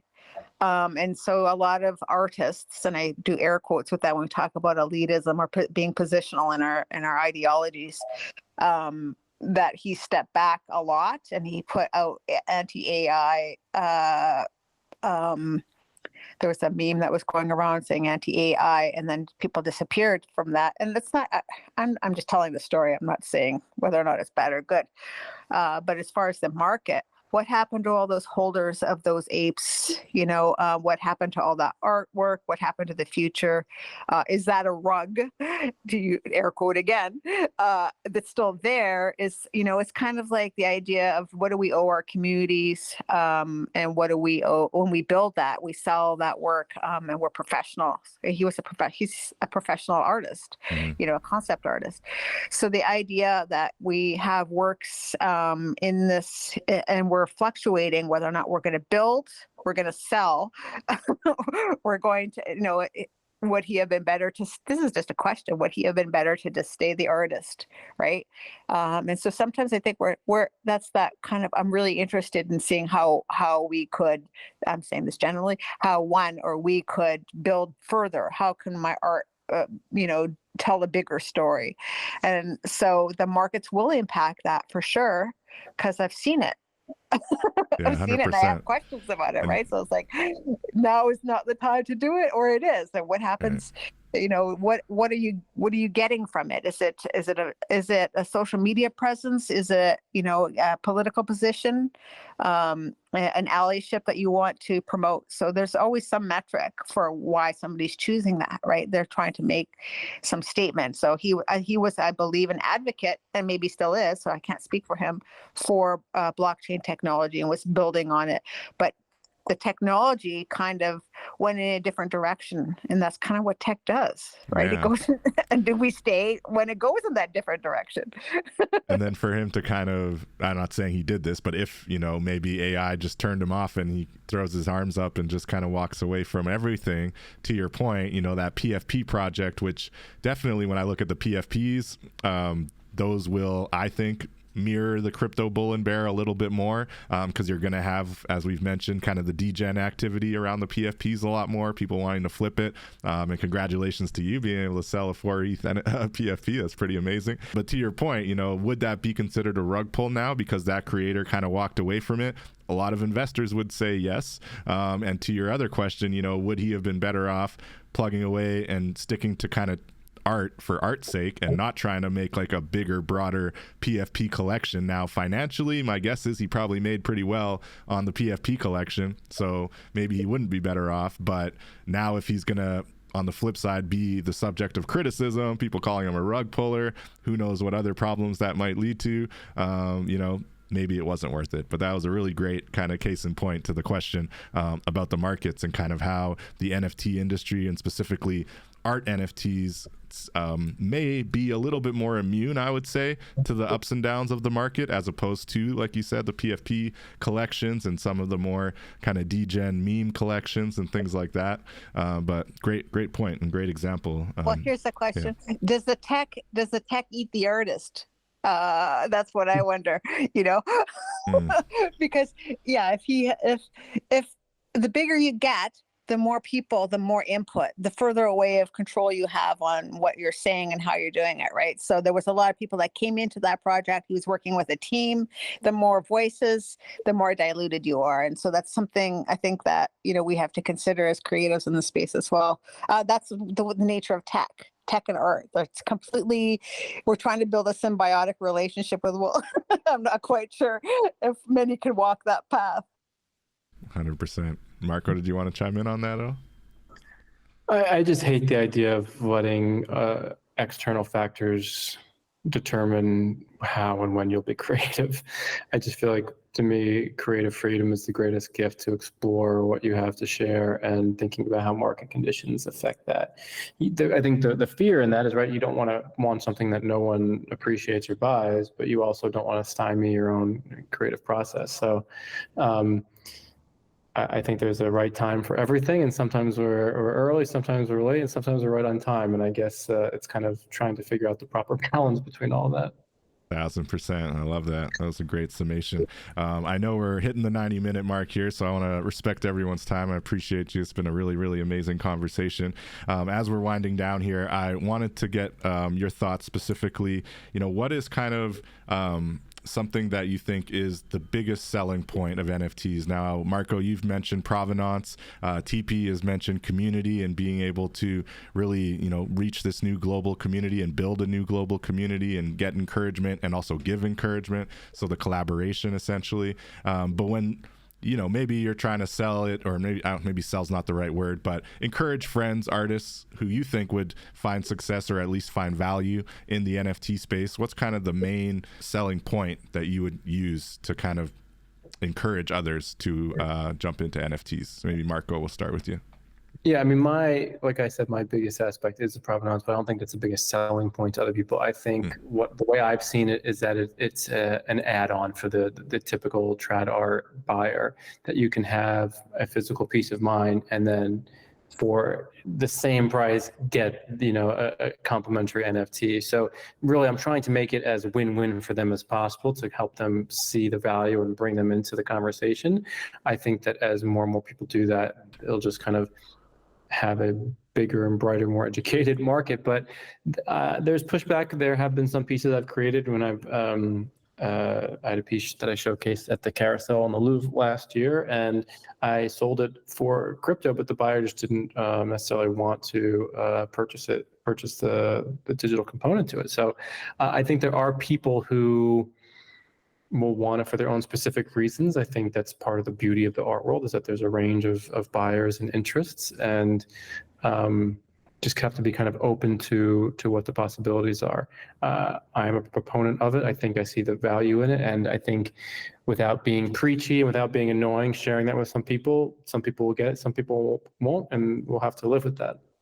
Yeah, 100%. And that's interesting. So you had someone who bought the physical piece with crypto, but then didn't want the NFTs? Yeah, I mean, it just kind of came up. It was like they saw it on the spot, they wanted that, and just kind of it was a very, very beautiful and interesting transaction.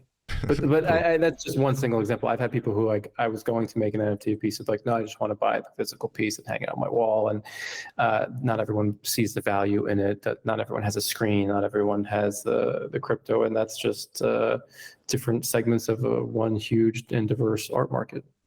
I dig it. That's what we're here for. I love it. Tipi, same question to you. What do you think is kind of the biggest thing that's attractive about NFTs, and what would you be telling artists, friends, and others when encouraging them to check out NFTs or consider minting NFTs? Well, very, very simply, everybody is digital. You'd have to be a pretty serious Luddite to not have any way of having a screen or looking at a screen. Even that person at some point that Marco was saying had seen that piece would be wanting to show somebody the piece that they collected, or they would take a picture of it in their house.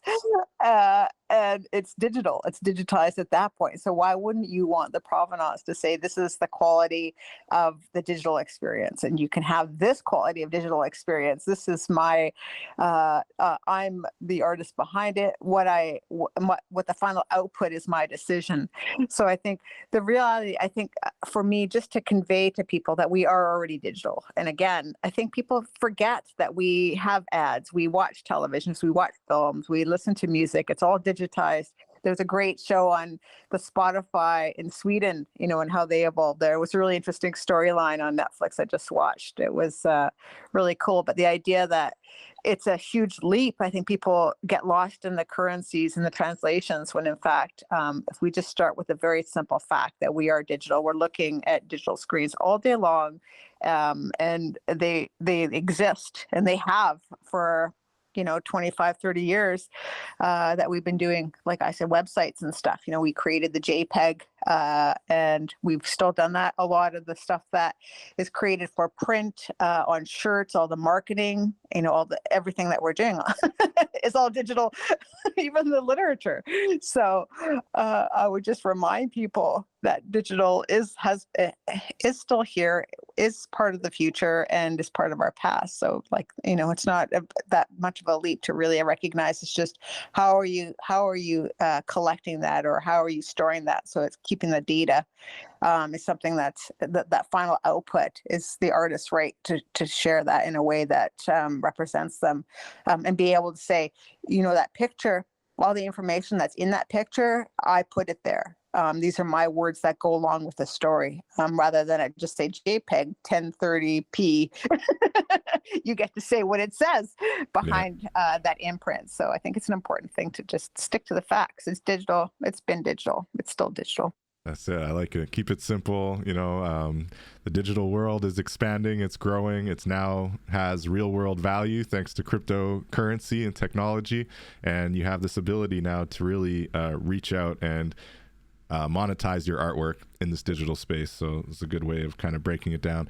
Sticking with you, Tipi, what are you kind of most excited about, going through to 2024 into 2025, when you're looking at the evolution of blockchain and what you're working on? Anything you want to share with the audience as we wind down here, what you're most kind of excited about? Well, I think I've conveyed pretty well.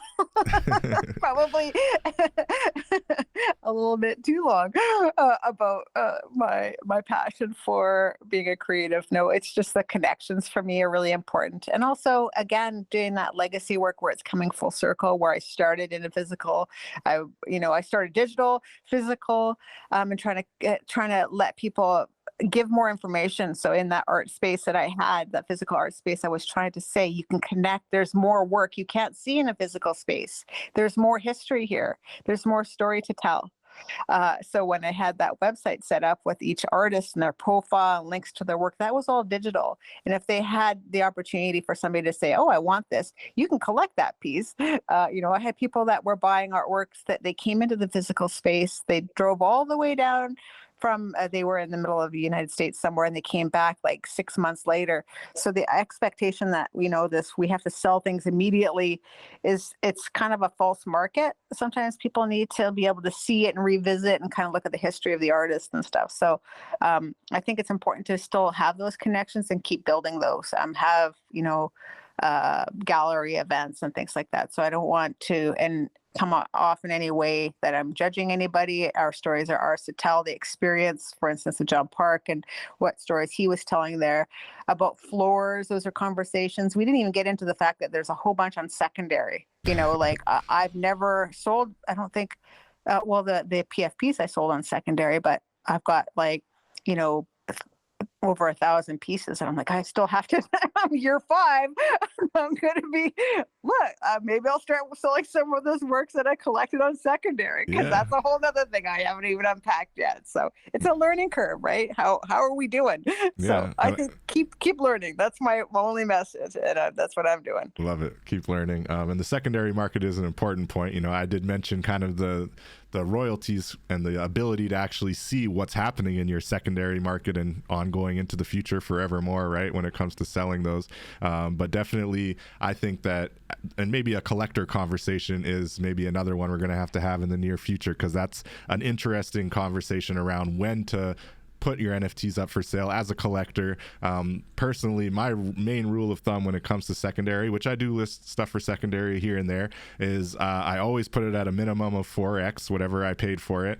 And of course, I always make sure that the royalties are checked on and that there are royalties going back to the original creator. But the reason I put it at 4x is not really because I want a big payday. It's because A, I usually love the piece and I don't want to let go of it easily. So if you're going to buy it from me, you're going to pay, a good markup price. And then B, at that multiplier, generally the actual revenue, or the 10% that you're getting back, is obviously much bigger, right? So generally you're getting a bigger amount of royalties back when you sell it at a higher amount. And I have been lucky enough to sell some one-of-one art pieces in the secondary market, and it's always really an exciting thing for me personally. Obviously making money's nice, but on the flip side, the artist likes to see a little bit of secondary market action, at least in my experience. Maybe not all artists. Some artists might not want to see as much of that, but it's been a pretty cool thing when you sell on the secondary, and being able to have that conversation with the original creator when that happens is pretty cool. And I don't want to lose sight of the indigenous culture piece, specifically TP, on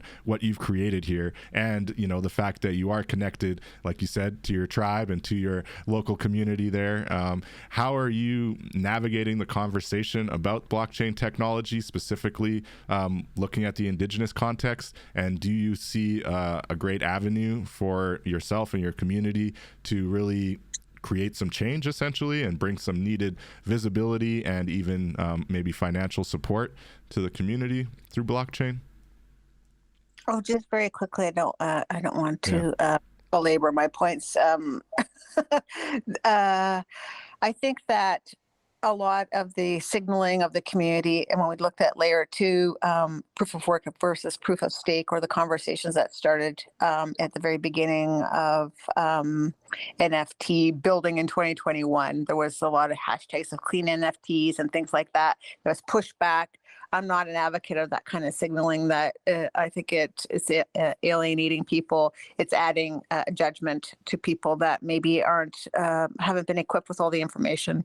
So I think for me, having conversations where Indigenous communities can be part of that building, where we're saying, hey, is there a way that this economy can be uplifted with blockchain technology? For instance, some of the minting processes, some of the baking processes for Tezos, whatever it is, are we utilizing the communities that can be uplifted? There was, African communities that were looking to build baking sites on Tezos. So I think there's a lot of opportunities for us as representatives internationally to find where we fit in, make sure our economies matter, whether or not you're from the north or you're from Southeast Asia or where you are. So I think that's happening. And so that's my plan, is try to figure out how I can specifically target maybe some of the northern communities here where, that heat from those fans for any of the technology that we're using is being utilized in a meaningful way. Cool. Awesome. Well, we're here for it. And I agree. It's definitely exciting, and empowerment is the word, right? And being able to really be financially empowered and financially sovereign with your creativity, not relying on any other middle people. So Marco, same question to you. I know you've mentioned your Bitcoin magazine is very cool, historic illumination project. So that's exciting. But anything else you really have around the corner that you're really excited about, you're most looking forward to this year? I don't know if you want to speak to your interview series as well. That interview you did with people was really cool. So yeah, just love to hear about anything you're kind of really excited about or looking forward to around the corner. Yeah, I'm just most excited about taking this idea of these illuminated books to a wider audience and getting more awareness around them, because I really think that this is kind of a new art category that could spawn from just so many rare, valuable books that are not being appreciated and can be turned into, beautiful visualized artworks. I am very excited to be painting in California for the first time next month. I got invited to speak at SAP, give a graduation speech actually for their engineering academy. So I'm going to be doing some live painting throughout their few days, giving a graduation speech and painting at one of their local charities, painting at a wedding coming up, painting a mental health awareness walk. Basically at the finish line, we'll be asking people on May 19th in New York City, if anyone's around, but at the NAMI walk, we'll be asking people what mental health means to them, and then taking their words and responses and painting a giant mural at the finish line. I love being able to be creative in many different ways, whether it's books, working with the kids, painting murals, creating, fine art, digital art. I just feel that, success for me is continuing that creative expression in all those ways. And also very much looking forward to your 200th episode and to see how we all have matured. Oh, yes, eventually. Exciting. Thank you, Marco. I appreciate that. And it's really, really eye-opening the way that you've kind of navigated the space and the way that you're really leaning on the social impact piece and the education and bringing it to the kids in the schools. So it's really cool. And congrats on the California art space and really just all those different art gigs. I can't imagine what that's like, but the artist's life is you got opportunities. You never know what's going to come tomorrow, right? Yeah, very true. Awesome. So is there anything else you want to share before we wind down here? Anything that you want the listeners to hear before we wrap up?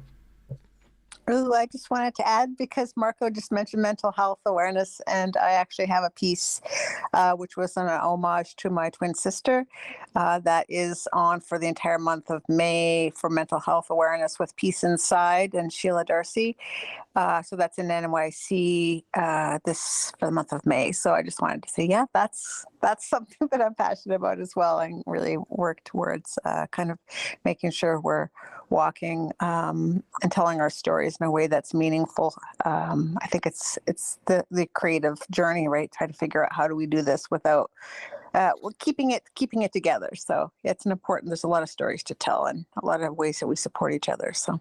Amazing. Shout out to Sheila Darcy. And that's not the one on Zora. That would be a different one. Please share the link, and I'll make sure we have it in our description below the episode and in the episode description, so we can share a link with the audience and they can go check that out as well. But yeah, Sheila Darcy using art for healing. I love it. No, that's not the one on Zora. No. Cool. Well, please share the link, and then we'll get it in the description. Marco, any final thoughts as we wind up here? Just very grateful for you, grateful for the space, grateful for what you've done. You've really taught me a lot and inspired me. I feel like that's a beautiful mutual feeling, and just stay creative, stay informed, and I love what Tipi said, keep learning. I always say keep creating, but I feel like both of those are kind of hand in hand, so it's kind of a beautiful way to end this series. Let's go. Keep learning, keep creating. I'm so grateful to both of you. Yes, we are celebrating the 100th episode.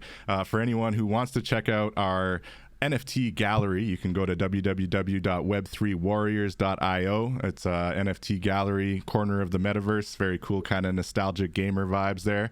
And you can also go to web3warriors.tez.page to find our corner of the metaverse in the Voxels metaverse, which is where I'm hanging out here and where we always hang out every Saturday when we're live. And we will have this, of course, live streaming on Twitch and YouTube, and live on the podcast networks by May 12th. And again, just thank you to all of our listeners and audience who have brought us this far. We're looking forward to more amazing guests. We're going to have Eunice on the show next, who's another artist that actually met in NYC while there for NFT.NYC. We like to bring those kind of connections onto the show and really showcase interesting use cases. She's an artist, a DJ, and just a really creative, amazing person. So really looking forward to having her as our next episode 101. And again, thank you, Marco. Thank you, Tipi.